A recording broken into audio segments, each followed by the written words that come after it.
Fat Guy Flies RC here. We're out here at the Avon Park Field. Gonna take up the new E-Flight Trojan 1.1 meter, the little yellow one. Gonna take her down here to my little range test area. Haven't flown her in a couple of months, maybe, or a couple. Well, let me turn away from the plane, get back down here to my predetermined spot for my range test, which is that patch right there. Turn back around, put her in range test mode. Okay. Reduce the power and look for movement. All right, everything's working. Now all you do on a spectrum for that is you hit your roller to get to your function list, and then you go down to range test until you see range test, enter it, hold down your bind button, and that simulates your plane at its furthest most range. You know, and put this way, and like I've said many times about our wind is getting underneath it. See, the wind is coming right at me and I'm running away from the wind, so it's making the plane be kind of squirrely. So, all right, but like I have said, it's about 15 mile-an-hour wind out of the east, so really shouldn't be flying. That AS3X and that little Warbird is like, oh man, what are you doing? What are you doing to me? But try to get underneath the sun here.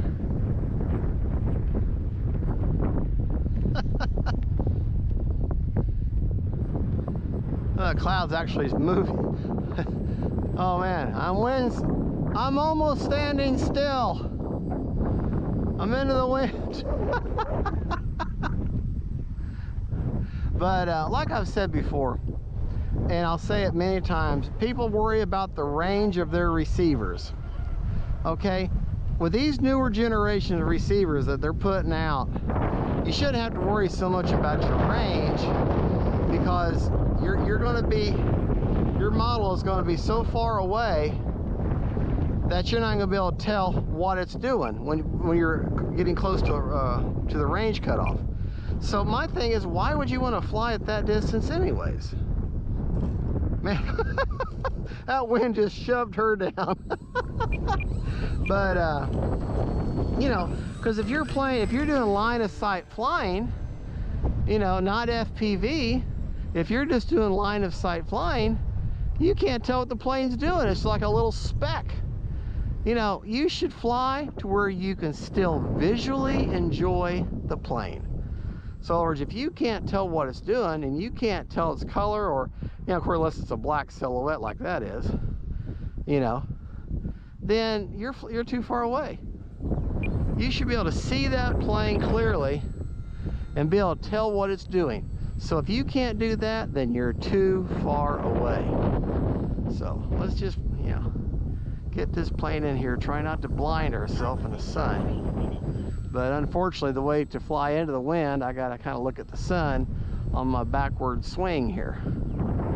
So I wish that sun would hide behind the cloud. It'd make my world a whole lot easier. Oh boy, I'm windsurfing now. Look at that, look at that, look at that.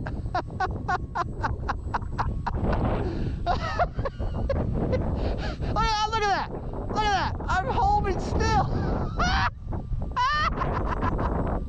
Holy crap! Oh man!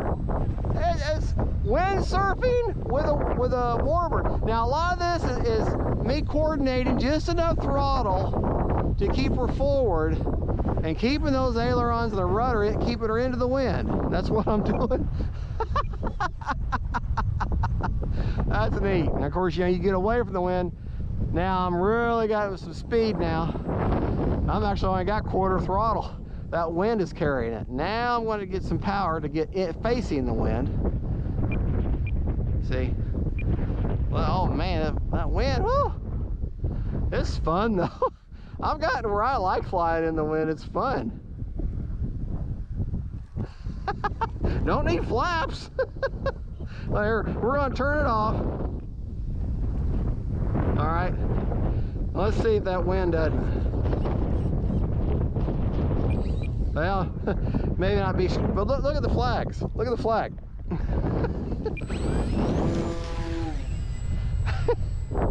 Get up there high. You got to remember too, thing about wind is, look at that, almost holding still. Where you're standing, you feel the wind, you're like, oh, 10, 15 mile an hour wind. But when you get up higher, 50, 60, 100 feet, now you're exponentially faster. There's less obstruction. That wind has nothing, that kinetic energy can just keep flowing. And there's nothing to stop it. Doesn't have the resistance from the ground and trees and stuff. Oh, come on, wind. Let me land, let me land. Oh!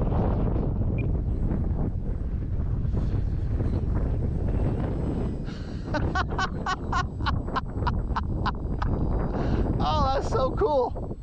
Just about holding still. Just about flying backwards now.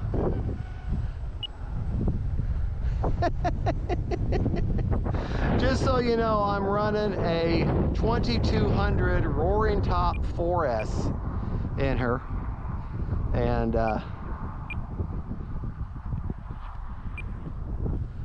see if I can't come in for the, as Pilot Robert says, the perfect landing. Well, I almost hit myself there. We got enough juice for one more. Let's go over here. Got 40 seconds, and a lot of that time I was running only half or less throttle because of this wind. Don't take nothing to get in the air when you got this much wind, especially when you're going into the wind, which really, 30 seconds. Yeah, 30 seconds. You need to try your best to take off into the wind, land into the wind. You have the most controllability, if that's a word, controllability. There you go. 20 seconds. Yeah, I know, 20 seconds. I gotta do one more though. You know me, I gotta do one more time. 10, 9. I'm awfully high.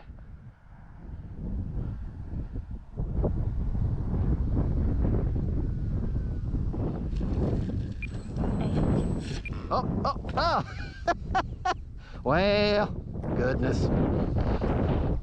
Boy, that wind, man, look at that flag. All right, well, let's get her turned over again. Here, while here, something else you want to do? Motor off. Something if you look right here, I've got these, you see these patches, they're clear, so you may not be able to see it, but I got Blenderm tape on there. Your elevator is going to get a lot of stress because you're using it so much, and I need to put them on my ailerons. I just haven't done that yet, but put a little patch of Blenderm tape, especially at the edges, help keep from you know, if you your hinge starts separating on you, then you got that backup, kind of an insurance policy, so you don't lose your control surface in flight, because that would be bad. So let's motor is off. Let's take, sorry, I mean to hit the camera, folks. You're like, oh, you got me. Let's take the battery out and see just what kind of juice I've got left. Now see, there's that Roaring Top 25C4S, and I got it shoved all the way in there, and the canopy makes a little dam to hold your battery in, so you don't have to see a little, has like a little dam there that holds that battery in, so you don't have to worry about it. Get off there, bug. All right, let's see what kind of juice I got left in my battery. I flew her the whole time plus. Oh gosh, I still got 76% left. I could have flown for 10 minutes. All right, folks, thank you so much for watching. This is Fat Guy Flies RC. Don't forget to like and subscribe, and God bless y'all. And by the way, that's the bind and fly version of this T28. Bye-bye.